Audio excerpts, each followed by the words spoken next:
underneath it. So we went ahead and got the car up in the air so we could begin pulling the oil pan. Drain the oil out of it. It doesn't really look terrible. You can tell that it's old, but definitely not any kind of pieces of metal or anything like that we've seen come out of it.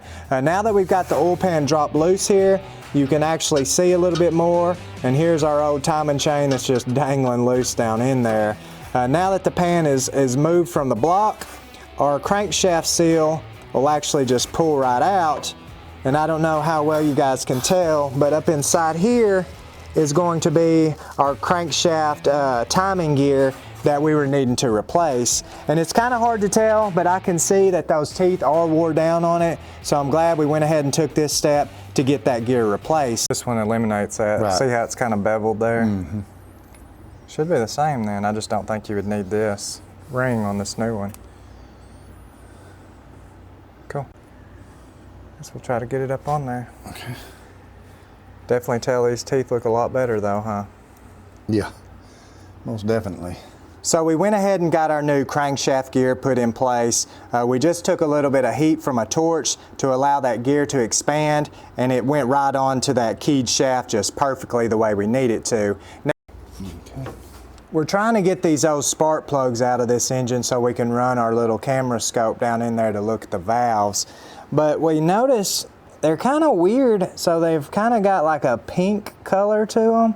I'm not exactly sure if they've come that way or if they've overheated and turned that color, but right here is the first one that we tried to get and it just broke plumb off. So we're gonna have to take a little bit more care on trying to get these out, maybe hit them with a little bit of heat and just baby them back and forth. That one we're gonna have to try to get out with an ease out hopefully. Really don't wanna have to pull this head off unless we just absolutely have to, because if we pull the head off and there's not any valve damage, then we're at putting a new head gasket on it, just a little bit more work, a little bit more time on finding parts and a little bit more money on that. So right now we're just gonna kind of spend a little bit of time on these spark plugs, get some kind of lubrication setting down in these cylinders to kind of clean that rust up just a little bit, and we'll go ahead and start installing our timing chain and being sure that everything's in time. That way we can turn it over for the first time and hopefully hear this thing run again, and after 50 years. Pull that off real quick.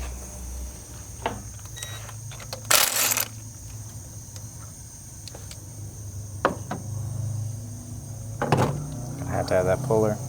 No.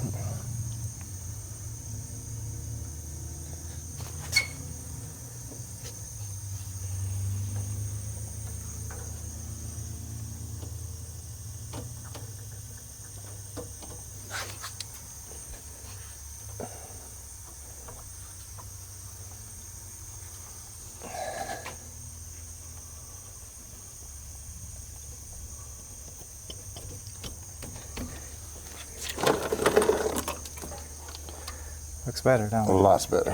Yep. Yeah.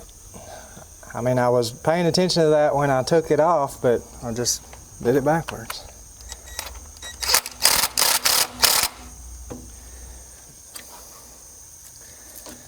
Now the fun part.